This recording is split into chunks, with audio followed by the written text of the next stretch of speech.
E aí, galera, tamo junto. Se liga. Tentou ir pra escola dominical, não conseguiu ir. Então, hoje eu vim gravar um videozinho sobre o livro de Deuteronômio a respeito de uma aula que eu dei na escola dominical. Então, ó, fica ligado, beleza? Deuteronômio. O que acontece? Em Deuteronômio, vamos começar aqui por uma introduçãozinha básica. Deuteronômio, essa palavra, ela vindo do hebraico, a gente fala devarim, né? Em hebraico, significa palavras. As pessoas falam assim, mas Nazireu, eu já ouvi dizer que é segunda lei. Não, é segunda lei se você for buscar o significado vindo do grego.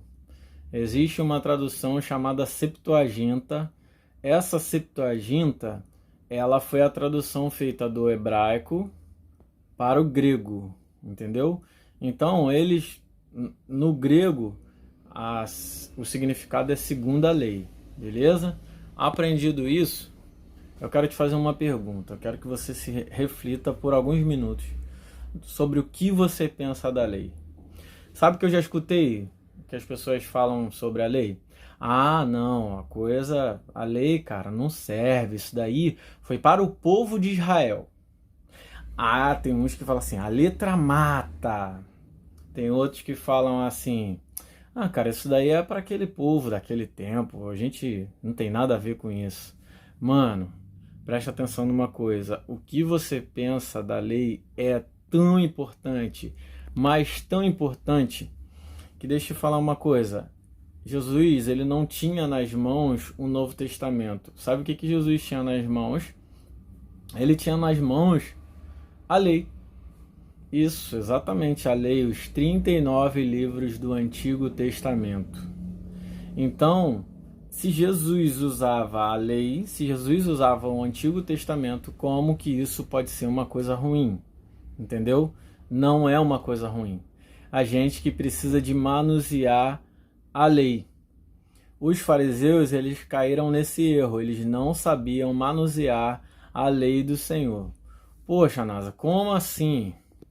Para você que não me conhece, chegou aqui nesse canal agora, meu nome é Anderson Nazireu e hoje a gente vai falar sobre Deuteronômio. Já estamos falando, beleza? Tá vendo essa fotinha aí que eu coloquei? Sabe o que quer dizer essa fotinha aí? Essa fotinha hoje, né? As Bíblias, elas são no celular, no smartphone. Então tem gente que pensa que a lei do Senhor vai fazer isso aqui, ó. Por exemplo, a Bíblia diz, não adulterarás. Aí a pessoa acha que a lei, a Bíblia, a palavra de Deus... Por exemplo, eu tenho a Bíblia no meu celular. Se você não sabe usar a Bíblia no celular, procura no nosso canal.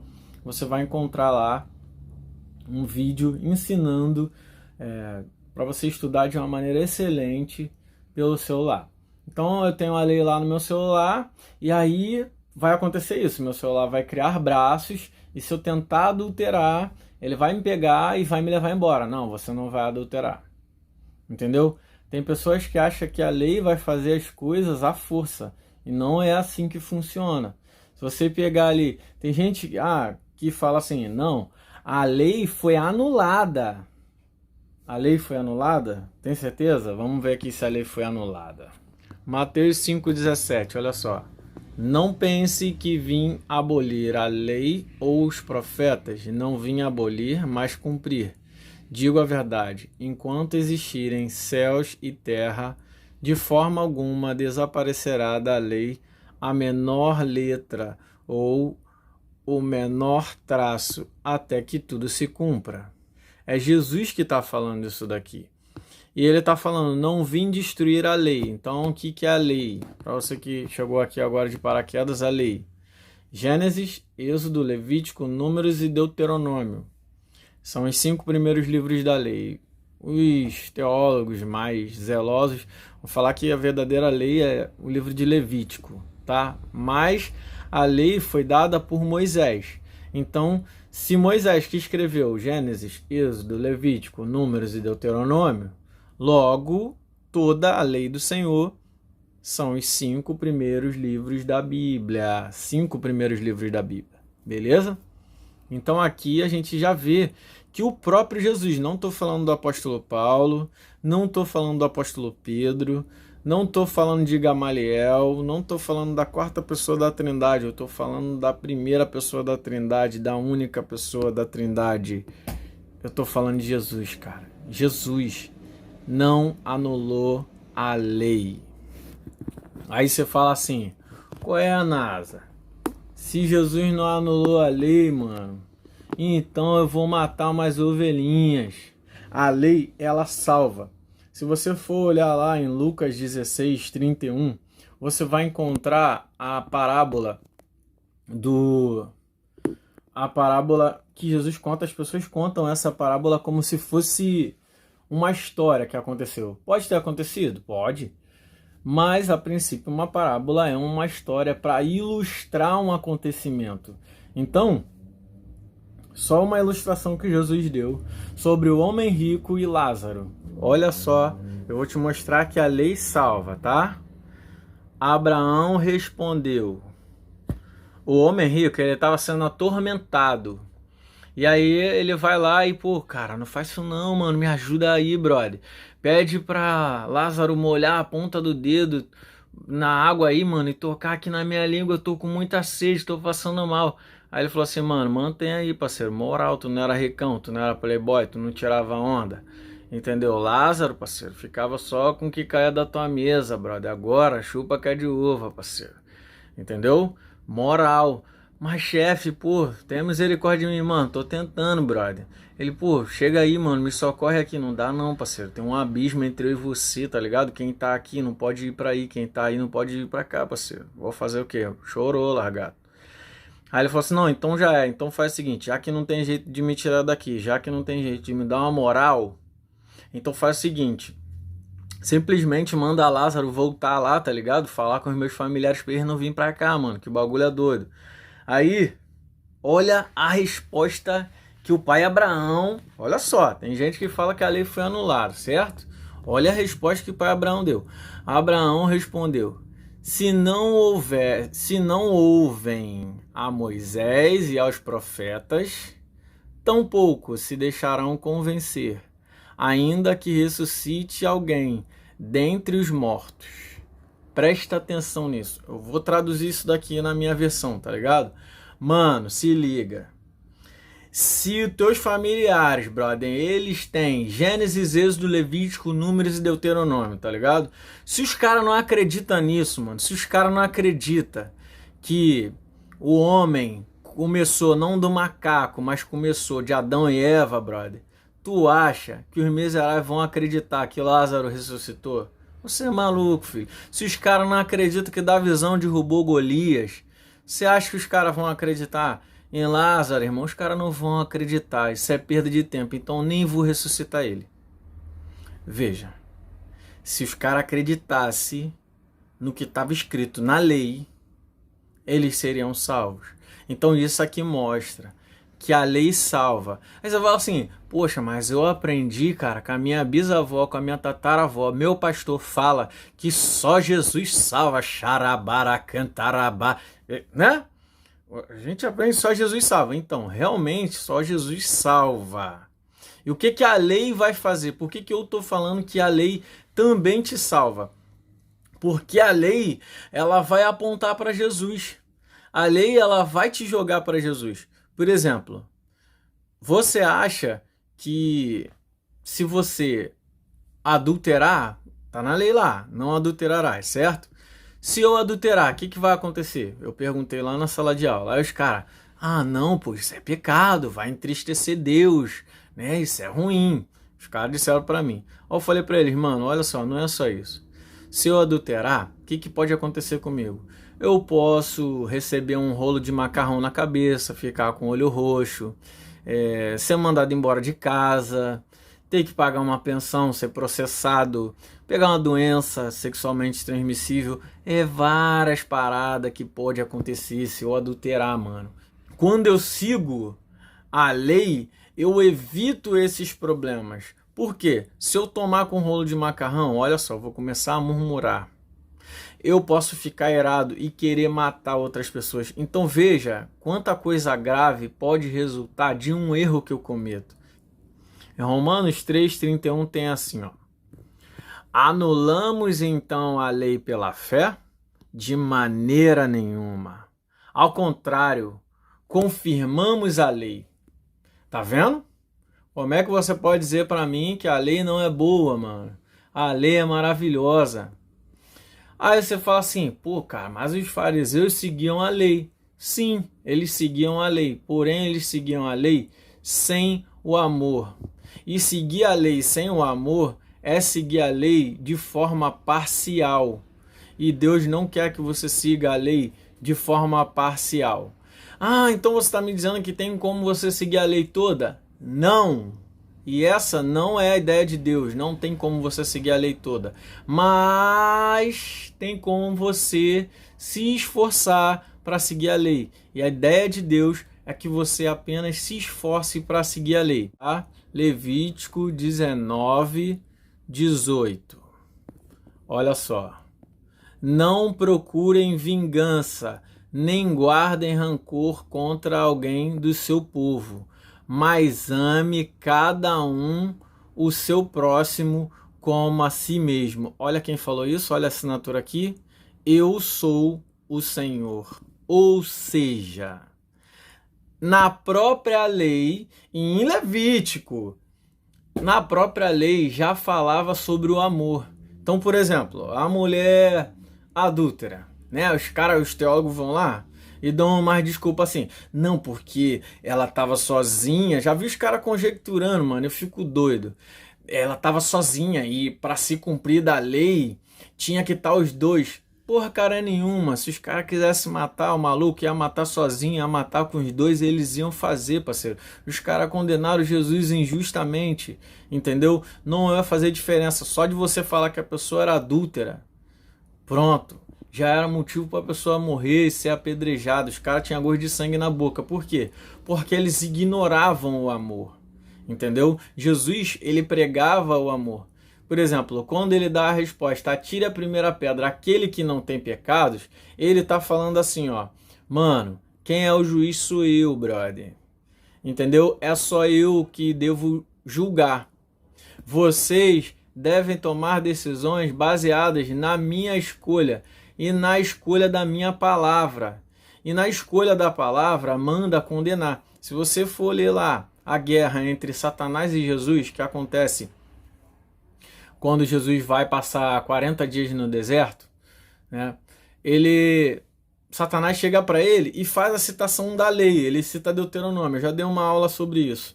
Ele cita Deuteronômio e Jesus simplesmente responde para ele a própria palavra. Por exemplo, Satanás chega para ele e fala assim, ó, mano, transforma essa pedra em pão, brother. Jesus faz o quê? Responde para ele, nem só de pão viverá o homem, mas de toda a palavra que sai da boca de Deus. Então, tudo Jesus responde com a palavra. Eu sempre ensino, pior do que não conhecer a Deus é adquirir um conhecimento errado sobre Deus. Então, para você que acha que a lei é ruim, a lei não é ruim. O fato de você não saber uma resposta não significa que essa pergunta não tenha uma resposta. Por exemplo, os caras ensinam assim, então tá, voltando à questão de matar os animaizinhos, né? Então eu tenho que sacrificar cordeiros, porque dentro da lei tem várias ordenanças lá mandando sacrificar uns cordeiros, mano. Preste atenção, não seja leigo e inocente.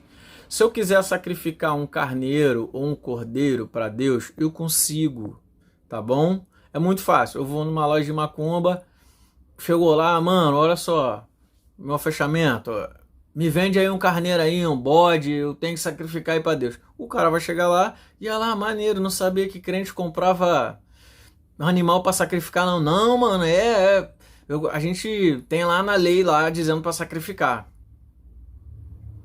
É fácil. Mas aonde eu consigo uma gota de sangue humano sem pecado? Não tem como. Nós não fomos gerados como Jesus foi gerado. Deixa eu explicar uma coisa para você. A mulher, ela não gera. A mulher não gera. A mulher gesta. Gestar é o ato da criança estar ali dentro da mulher, bonitinha, quietinha, sendo formada. Ela está sendo gestada. Já viu lá? Esse lugar é para gestante. Não está escrito esse lugar é para gerante. Sabe quem gera? Quem gera é o homem. O homem gera, a mulher gesta. Então, como que foi a nossa fabricação? Óvulo, espermatozoide. A fabricação de Jesus foi como? Óvulo e Espírito Santo. Ele foi concebido pelo Espírito Santo. E esse é o motivo pelo qual ele não tem pecados. Uma criancinha, ela já é pecadora. Por quê? Porque ela foi concebida em pecado. E ela foi concebida em pecado não é porque o homem transou com a mulher. Entendeu? É a forma em que ele foi gerado. Ele acaba herdando esse pecado de maneira geracional.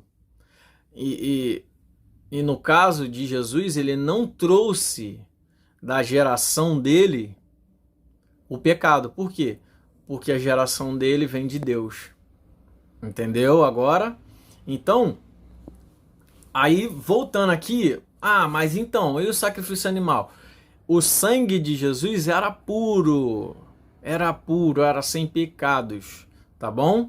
Então, o que ele ofertou ao Pai, o que ele ofertou por mim e por você que está assistindo esse vídeo, foi o sangue humano sem pecados. Não tem como eu dar para Deus. E aí, eu anulo isso da lei? Não, de maneira nenhuma.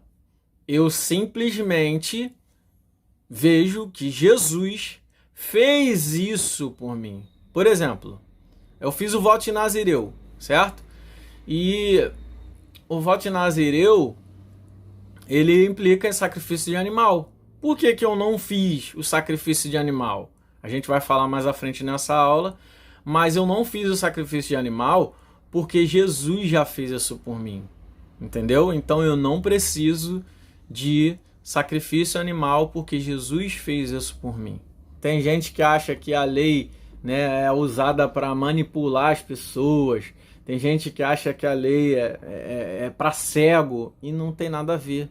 A lei ela é uma confirmação de fé. Sem fé é impossível agradar a Deus. Se você seguir a lei, você vai se tornar uma pessoa de fé. Beleza? Vamos lá. Se você tiver alguma dúvida, alguma pergunta, deixa aí nos comentários, por favor. Beleza? Em Deuteronômio, capítulo 1, versículo 17, o que a gente aprende lá? Que a lei ela é para ser seguida e não para a gente julgar. Que isso, Nasa? Você tá maluco, cara? Não tô não. Olha só, lê isso aqui comigo. Sejam honestos e justos nas suas decisões. Tratem todos de modo igual, tanto os humildes como os poderosos. Não tenham medo de ninguém, pois a sentença que vocês derem virá de Deus. Se algum caso for muito difícil para vocês, tragam para mim que eu o julgarei. Preste atenção numa coisa. Aqui, olha o que eu deixei sublinhado. Pois a sentença que vocês derem virá de Deus. Ou seja, Deus não está mandando você julgar ninguém. Ele está falando para você tratar as pessoas bem, tratar as pessoas com amor, com respeito, tá? E quando você tiver que julgar, você vai julgar entre aspas. Você vai agir, você vai dar uma resposta a ela, sendo que essa resposta vai ser a resposta de Deus. Por exemplo, quando Jesus falava, ele falava assim: isso, quem tá falando, eu tô falando o que eu aprendi do meu pai, o que eu recebi do meu pai. Várias vezes Jesus falou isso, tá? Mas eu dei um exemplo na sala de aula, que, por exemplo, eu estou coordenador da escola dominical. E aí eu preciso de comprar uma janela nova para minha sala de aula. para eu comprar essa janela nova, o que eu faço? Vou lá e chego no pastor e falo, pastor, tem como o senhor liberar para eu comprar uma janela para a escola dominical? Aí ele vira para mim e fala assim, tem, Nazireu, vai lá e fala com a tesoureira. Aí o que eu faço? Corro na tesoureira, tesoureira, olha só, meu pastor falou para você me dar o dinheiro para eu comprar a janela. Ela vira para mim e fala assim, negativo, Anderson, não tenho dinheiro, a gente não vai comprar sua janela agora. Aí o que eu faço? Caraca, pastor, olha só, veja, vamos dar uma pausa aqui nesse exemplo, que a minha tesoureira maravilhosa, minha amiga Bárbara, um beijo para você, ela aperfeiçoou o meu exemplo. Ela me contou o seguinte, até aqui, vamos lá, o pastor, ele me liberou para comprar a janela, certo? Mas eu pude comprar a janela? Não. Por que eu não pude comprar a janela? Porque a tesoureira disse que não. Aí ela falou assim, não, Anderson, calma aí, mas deixa eu te explicar uma coisa.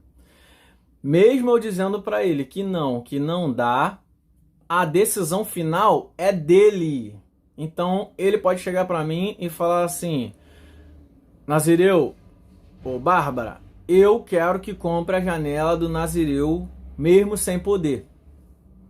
E aí a Bárbara, tá bom, então ó, tem o dinheiro que tem esse aqui, toma aí, mano, vai lá e compra a tua janela lá.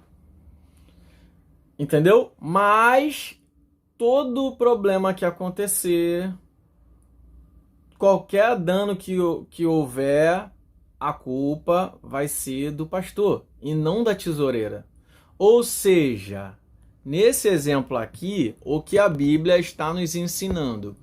Que se a gente tomar uma escolha, uma atitude, uma decisão de Deus, Deus se garante.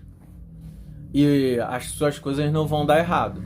Agora, se a decisão for sua, aí você vai ter que arcar com as consequências. Minha mãe, ela ainda não é crente, não é cristã. Então, é muito comum chegar na casa dela e encontrar lá uma santinha lá. Aí eu vejo a santinha lá, o que eu faço? Olha só, isso aqui é coisa do demônio, isso aqui é Satanás purinho. E aí eu vou lá, pego a santinha dela e quebro. Jogo fora, porque na Bíblia está escrito, não terás outros deuses diante de mim, não adorarás imagens, nem blá blá blá blá blá blá blá. Aí eu vou lá e destruo a estátua, beleza? Sabe o que vai acontecer?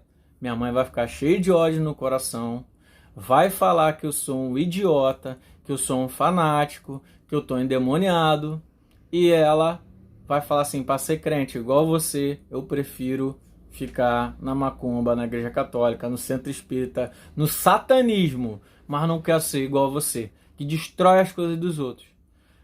Por quê? Mas olha, cara, eu tomei uma atitude de Deus.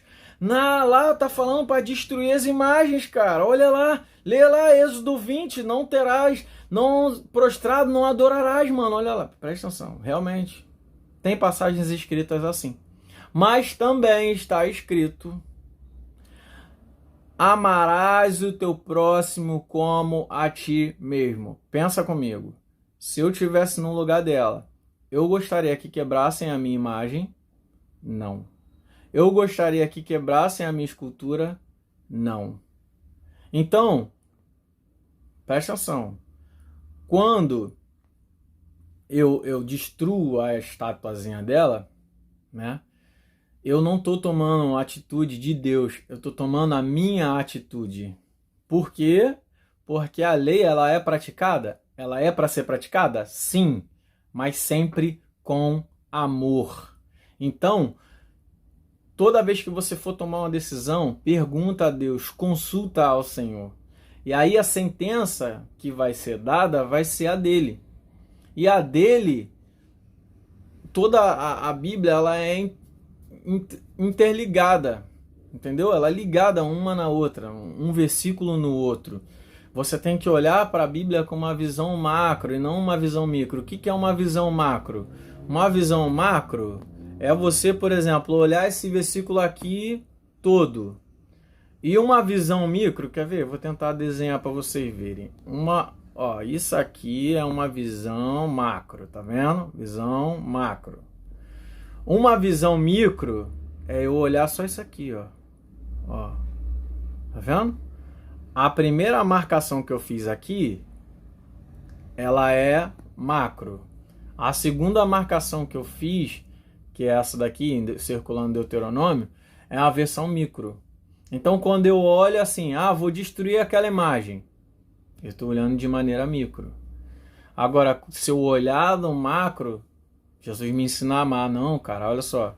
Aqui, a palavra de Deus, mãe, ela é amor. Deus, ele é amor, ele também é fogo consumidor. A gente deve ser obediente. E aí eu vou evangelizando ela com o meu dia a dia, com os meus frutos. Sabe, Jesus, ele nos ensina que a gente reconhece uma coisa boa pelos frutos que ela dá. Então ela vai vendo e aí ela se interessa por Deus. E aí, se interessando por Deus, ela cria um relacionamento intenso com Deus. E criando um relacionamento intenso com Deus, ela vai tomar a iniciativa e vai falar assim, caramba, Deus falou comigo, essa imagem aqui não é para eu ter ela na minha casa, não é para eu ter ela na minha vida. E eu vou jogar lá fora. E aí ela vai pegar aquela imagem, traz até a mim e fala assim, toma Nazireu, vai lá, destrói. Então, se você tem um familiar católico, se você tem um familiar espírita, de qualquer religião, cara, não destrua, não condena, sabe? Não julga. Ora pelaquela pessoa. Pede direcionamento, discernimento do Senhor na palavra para aquela pessoa ter a vida dela transformada, igual você teve a sua, ou igual eu creio que você vai ter na sua. Beleza? Então vamos lá. Próxima coisa que a gente aprende de Deuteronômio, ainda no capítulo 1, do versículo 35 até o 36. O que está escrito lá? Ninguém desta geração má verá a boa terra que jurei dar aos seus antepassados, exceto Caleb, filho de Jefoné. Ele haverá, e eu darei a ele e a seus descendentes a terra em que pisou, pois seguiu o Senhor de todo o coração. Deixa eu falar uma coisa para você. Quando alguém ensina Deuteronômio, do capítulo 1 até o capítulo 5, a primeira coisa que o teólogo faz, não estou falando mal de teólogo, só quero que você entenda a importância de você ler a sua Bíblia versículo por versículo, capítulo por capítulo, tá? O estudioso que ensina Deuteronômio, ele fala assim, do capítulo 1 até o capítulo 4, alguns falam até o capítulo 5, Moisés vai contar a história do povo. Presta atenção, não é a história do povo, é a sua história. É a sua história que você viveu? Não, que você está vivendo. Até que você viveu algumas coisas, tá? Por exemplo, você era escravo de Satanás. Hoje você não é mais. Você agora é filho de Deus, tá? Vou aproveitar aqui e vou dar uma explicação rápida. Tem até cantores famosos que falam assim, você não é mais escravo, você não é mais servo, você é filho. Esse cara precisa de escola dominical. Por quê? Quando você está no mundo, você é criatura, tá? Quando você aceita Jesus, você sai da condição de criatura, você entra na condição de filho, beleza. Só que existe uma diferença entre escravo e servo.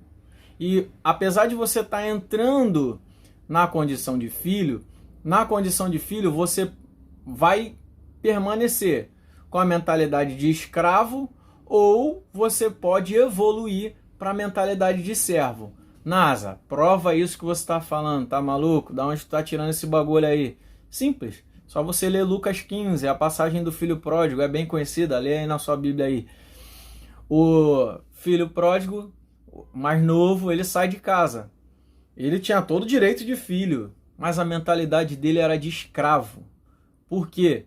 Porque ele estava no reino do Senhor obrigado à força, entendeu? Se você vai para a igreja porque você tem medo de ir para o inferno, ou porque você não quer ser um politicamente correto, ou porque a sua mãe te obriga, ou porque o seu pai te obriga, você está com a mentalidade de escravo. E isso é o que Deus não quer, tá ligado? Ele quer que você tenha a mentalidade de servo. O filho pródigo, quando ele pede a fortuna dele, o pai dá mais, porque ele merecia menos da metade por ser filho mais novo. E aí, o que o pai fala? Você quer, filho? Tua herança. Quando ele dá a metade, sabe o que ele tá falando? Eu tô te dando a herança com força. Olha aqui, ó, toma aí. Tu quer, mano? Vai com fé. Minha mãe fala assim, ó, vai na fé de Zambi. Vai, é como se ele estivesse dizendo isso. Tu quer, mano? Vai na fé de Zambi, tô nem aí. O irmão mais velho, quando ele volta pra casa, o irmão mais velho faz o quê? Fica rebelde. Por quê? Porque o irmão mais velho tá com a mentalidade de escravo. Veja que os dois são filhos. Nesse momento, até esse momento que eu tô te contando essa história, tá os dois com a mentalidade de escravo. Mas a Bíblia mostra o filho mais novo saindo da mentalidade de escravo e entrando na mentalidade de servo. Quando ele volta para casa, ele fala o quê? Já não sou mais digno de ser chamado seu filho. Mas o que o pai faz? O pai troca as vestes dele, manda trocar as vestes dele, coloca um anel no dedo dele. Anel significa autoridade. Se você dá uma lida lá em Gênesis, o Josezão, que fugiu da Potifeia, usou um anelzão lá do poder, tipo o Capitão Planeta, tá ligado? Vai, planeta. Piadinha sem graça. Então, mas enfim, voltando aqui, ele simplesmente recebe autoridade. Mas a mentalidade dele já não é mais de que tá ali por obrigação, e sim tá ali por amor. E ele reconhece que tudo que o pai fez e faz é por amor. Então essa é a mentalidade de um filho que é servo, entendeu? Então quando você é um filho de Deus, você tem que ser filho. Sim, você é filho? Sim, mas seja um filho servo e não escravo, beleza? E aqui, nessa passagem, Deus, eu não sei nem porque que eu expliquei isso aí pra vocês, cara. Deus está tocando em alguém aí. Nessa passagem, ele mostra uma exceção. Então, lembra que eu falei do voto de Nazireu? O que acontece? Aí você fala assim, cara, você fez o voto de Nazireu, então você não come uva, nem derivado da uva, né? Porque, né, você não é Nazireu? Então, só que existe uma exceção. Qual é a exceção? Eu simplesmente não faço uso de nada que seja da uva, exceto para participar da ceia do Senhor. E em Efésios, capítulo 5, se eu não estiver enganado, ele vai dizer que a gente tem que ser imitador de Deus, certo? Então, como imitador de Deus, eu usei uma exceção, tá? Então, teve duas exceções. Todo mundo que atravessou o Mar Vermelho morreu, parceiro. Em números, você vê que os caras contaram geral e morreu geral, exceto Josué e Caleb. Aqui eu só botei, para não ficar muito grande, né? Eu só botei Caleb, mas se você continuar lendo aí, você vai ver que em Deuteronômio fala também de Caleb e Josué, tá bom? Então, Deus ele usa exceções.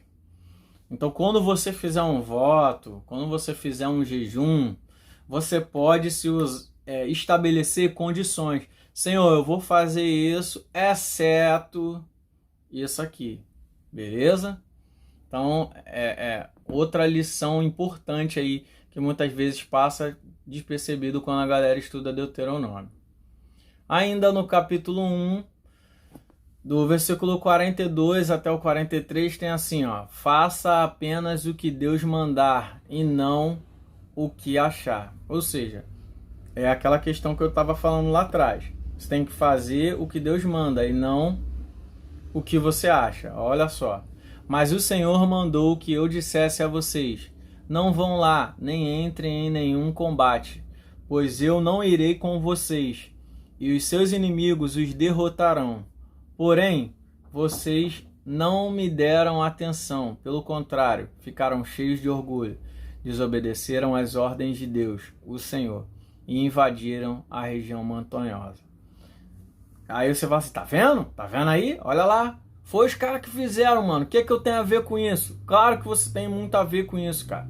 Quando você, por exemplo, vai escolher uma namorada, um namorado, você tá tão galudo, tão interessado em fazer um geme, tão cheio de má intenção, tão hipnotizado pela beleza dessa pessoa, mano, que você acaba colocando ela no lugar de Deus. Que isso, cara, tá repreendido em nome de Jesus, isola na madeira aí, brother.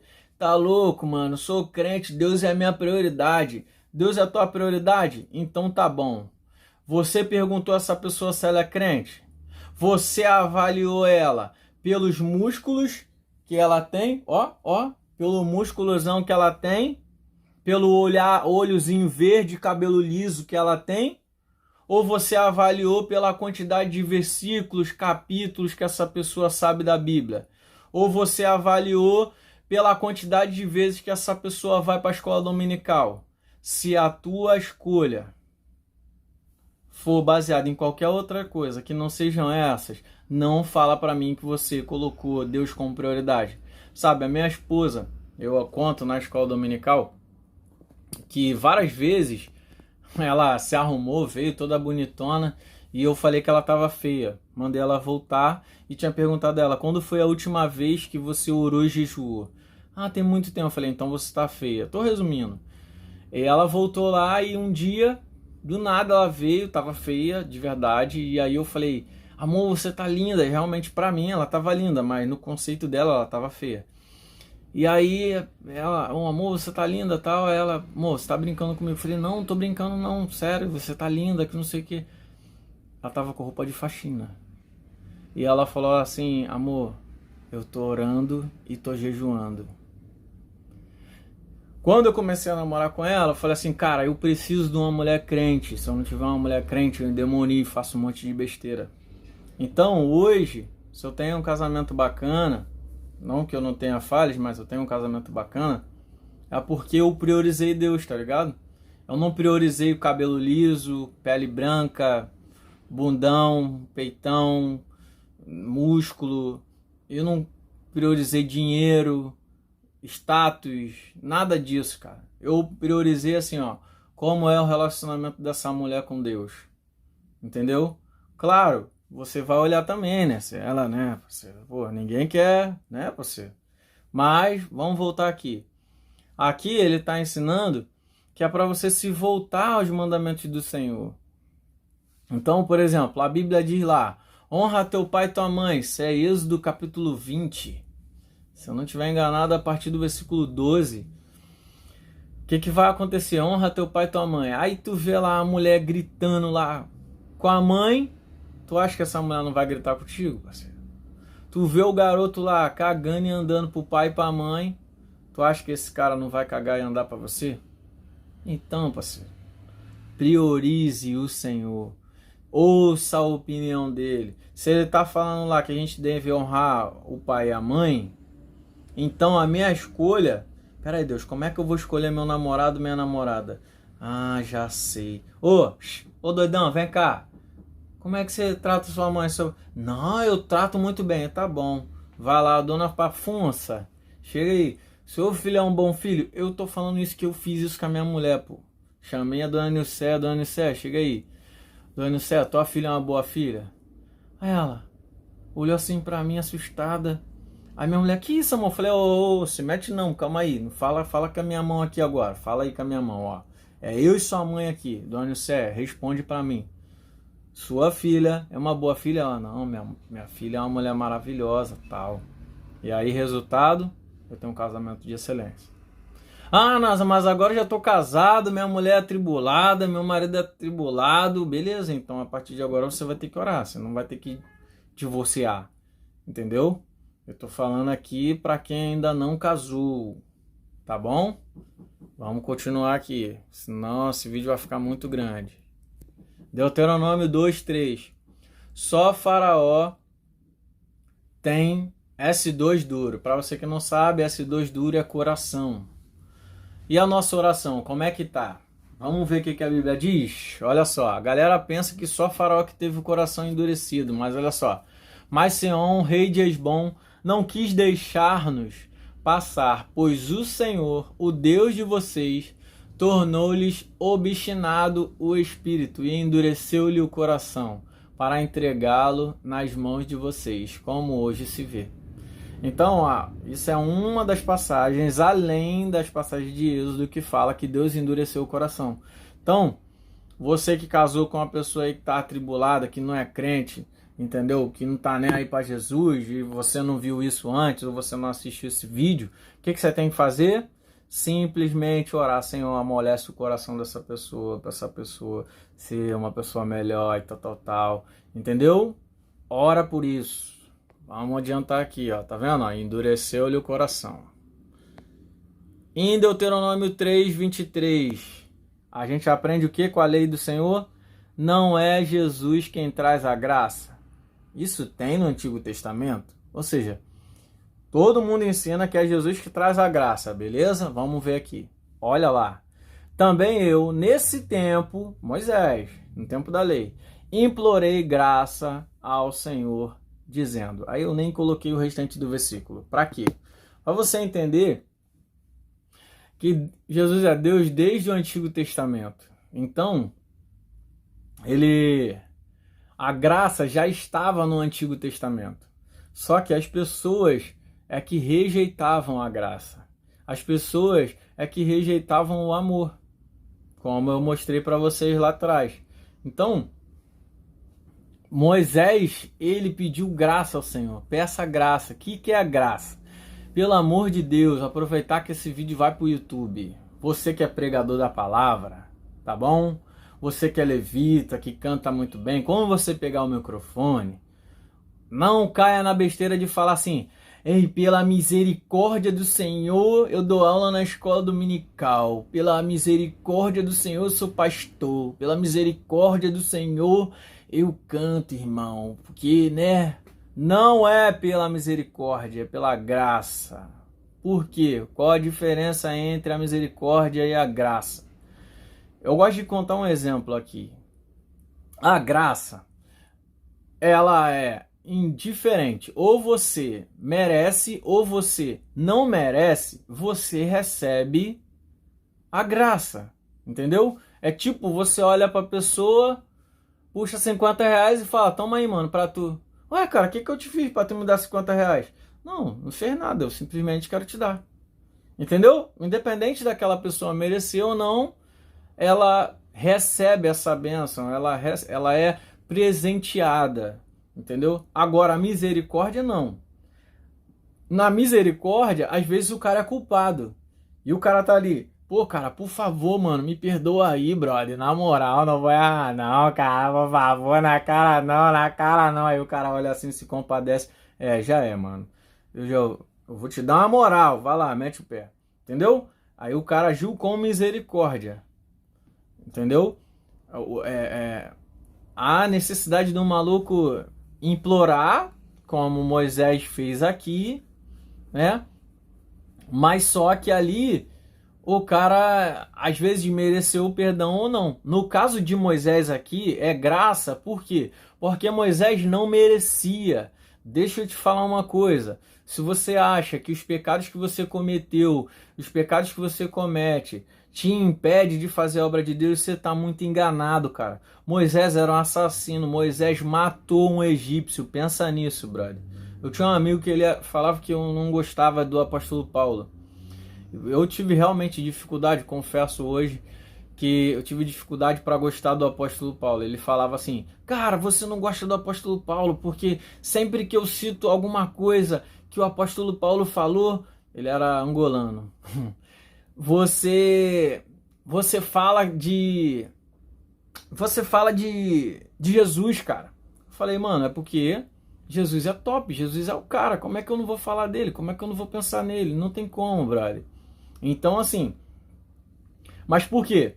Porque eu sabia que o apóstolo Paulo, quando ele era Saulo, ele perseguiu os cristãos, ele não matou cristãos, mas ele foi conivente, tá ligado? Ele viu Estevão ser apedrejado e ele não fez nada, mano. Então, pra mim, ele foi tão assassino quanto os que perseguiram os cristãos. E eu tinha dificuldade de aceitar isso, brother. Entendeu? Mas Jesus perdoou ele. Se Deus perdoou ele, quem sou eu para julgar ele, condenar ele, entendeu? O cara foi muito usado pelo Espírito Santo. Eu amo o apóstolo Paulo, sim. E Moisés, ele matou um egípcio. Pensa, um egípcio era uma criatura, mas se evangelizassem ele, se ensinasse ele de Deus, ele aceitaria o judaísmo, ele aceitaria o Criador do universo, que na época os caras não falavam de Jesus, né? Então, ele teria se convertido. Mas o que Moisés fez? Em vez de converter o egípcio, Moisés escolheu matar o egípcio. Então, se Deus usou um assassino, tornou ele tem o título de homem mais manso da terra, brother. Não é minha opinião, é o que a Bíblia diz, tá ligado? Pesquisa aí no Google aí que tu vai achar. Vou mostrar não, senão o vídeo vai ficar mais longo do que já tá. Mas, o que eu quero te ensinar isso? A graça você recebe se você merecer ou não. A oração de Moisés foi atendida e todos nós recebemos a graça. Você é salvo pela graça do nosso Senhor Jesus. Então, não deixa seus pecados, não deixa a fofoquinha de Satanás te paralisar. Continua falando do amor de Jesus, continua indo para a igreja, continua buscando o Senhor. Mesmo que você não entenda as coisas que aconteceram ou tenham acontecido com você. Beleza? Então vamos lá. Em Deuteronômio 4:40, a gente vai aprender que se somos adotados, eis a bênção para nós se. A Bíblia diz se, ela mostra uma condição. Então vamos ver aqui. Guarda, pois, os seus estatutos e os seus mandamentos que hoje te ordeno. Que te ordeno hoje, para que te vá bem a ti e a teus filhos depois de ti, e para que prolongues os dias na terra, que o Senhor, teu Deus, te dá para todo sempre. Então, olha só, preste atenção nisso. Para você ser abençoado, você guardar significa proteger. Você só protege aquilo que você conhece. Então, toda a sua família, toda a sua geração depois de você e no tempo em que você vive só vai ser abençoada se você praticar os mandamentos do Senhor. E ninguém pratica aquilo que não conhece. Então é necessário que você leia Gênesis, Êxodo, Levítico, Números, Deuteronômio e toda a Bíblia. Mas a lei do Senhor, a Bíblia vai mandar a gente guardar ela como a menina dos olhos. Pesquisa no Google que o titio Google vai te mostrar. Como a menina dos olhos. Entendeu? Então, não deixa de ouvir a palavra do Senhor, não deixa de praticar a palavra do Senhor. Eu já quis comprar um guarda-roupa, cara, para guardar a minha Bíblia, só para tu ter uma ideia. Eu fui no marceneiro e falei, mano, eu quero comprar um pequeno guarda-roupa para poder guardar uma Bíblia. E o cara tá louco, meu. Eu falei, não, cara, é porque a Bíblia manda a gente guardar a palavra do Senhor. Mas guardar significa proteger, entendeu? Proteger significa conhecer com intimidade, entendeu? É esse o significado que está falando aqui. Então, para os teus filhos, para aquela pessoa que você ama se converter, é necessário que você conheça a lei do Senhor. É necessário que você tenha um conhecimento profundo das Escrituras, sem se tornar um juiz e aplicando a lei com amor e aplicando o que Deus manda e não o que você quer, o que você acha, o que você pensa. Sabe, o nome de Deus é Eu Sou. Eu sou. Quando você fala assim, eu sou, cara, você está pecando, você está tomando o lugar de Deus. Deixa eu te ensinar uma coisa. Um judeu, ele não fala assim, eu sou engenheiro. Ele fala assim, eu engenheiro. Por quê? Porque ele entende que o eu sou é somente o Criador do universo. Então, sempre que você estiver falando, eu sou isso, eu faço isso, cara, você está tomando o lugar de Deus. Não tome o lugar de Deus. Vai estudar os mandamentos do Senhor. Beleza? Romanos é Novo Testamento, depois de Atos 8:15. Olha o que diz lá, ó. Pois vocês não receberam um espírito que os escravize. Lembra que eu falei da escravidão? Para novamente temerem, mas receberam o espírito que os torna filhos por adoção, por meio do qual chamamos Abba, Pai. Ou seja, você não pensa que a lei vai te obrigar, te forçar a nada não, cara. Sabe, simplesmente ama o Senhor, pratica a lei com amor que vai dar certo. E eu separei aqui em Deuteronômio 5, do versículo 7 ao 21, o destaque é a lembrança sobre os 10 mandamentos, ou seja, o fato disso estar relatado novamente na Bíblia mostra a importância dos 10 mandamentos, mostra a importância da gente praticar, conhecer o que está escrito ali. Você conhece os 10 mandamentos de cabeça? Já parou para pensar nisso? Sabe, crianças no islamismo são obrigadas a memorizar o Alcorão. A gente não é obrigado a nada, mano. A Bíblia, nem a Bíblia nos obriga. Jesus ele fala: conhecereis a verdade e a verdade vos libertará. Ele não fala assim: decorareis a verdade e a verdade vos libertará. Mas você não ama? Por exemplo, se você ama a tua esposa, você sabe a comida favorita dela, os costumes favoritos que ela tem, o hobby favorito dela. Você sabe. Por quê? Porque você ama. Você sabe de cor. Entendeu? Então, se você sabe de cor, procura memorizar alguns versículos bíblicos. Você já até tem alguns versículos bíblicos memorizados, só que a sua intimidade com Deus às vezes é tão pequena, a sua intimidade com relação à palavra, que você nem sabe que você sabe versículos bíblicos de cabeça. Por exemplo, a oração do Pai Nosso é só versículo bíblico. Você não sabe fazer o Pai Nosso? Então você sabe o versículo de cor. Você só tem que procurar saber onde está escrito isso na Bíblia. O Salmo 23, o Senhor é meu pastor, nada me faltará, deitar-me faz em vez de pasto. Isso é versículo bíblico, é o Salmo 23. Entendeu? E assim, muitas outras passagens. Tá bom? Mas o destaque, ele tá do 12 ao 14. Por quê? Lá tem a maior explicação sobre o sábado, a melhor de todas. Por exemplo, eu trabalhei numa instituição onde o meu trabalho era de segunda a sexta. Então veja comigo, ó. Segunda, terça, quarta, quinta, sexta. 5 dias, certo? Quando chegava depois da sexta-feira, qual era o próximo dia? Para mim, nenhum. Por quê? Porque eu não trabalhava. Para mim, não era sábado. O meu sábado só ia ser na terça-feira. Por quê? Porque sábado e domingo eu não trabalhava, mas eu trabalhava segunda. Então, trabalhei segunda, terça, quarta, quinta, sexta. Segunda, veja, trabalharás 6 dias. No 7º descansarás. E aí, o meu sábado era na terça. Então, aí você fala assim: não, você é maluco? Não, estou te ensinando que o sábado ele é móvel, ele não é fixo. Ele não é o dia que vem depois da sexta-feira e antecede ao domingo. O sábado verdadeiro é Jesus e está lá em Mateus 11:29. Veja comigo. Se o sábado é para descanso, como que Jesus fala que a gente vai receber descanso através dele? É porque ele é o verdadeiro sábado.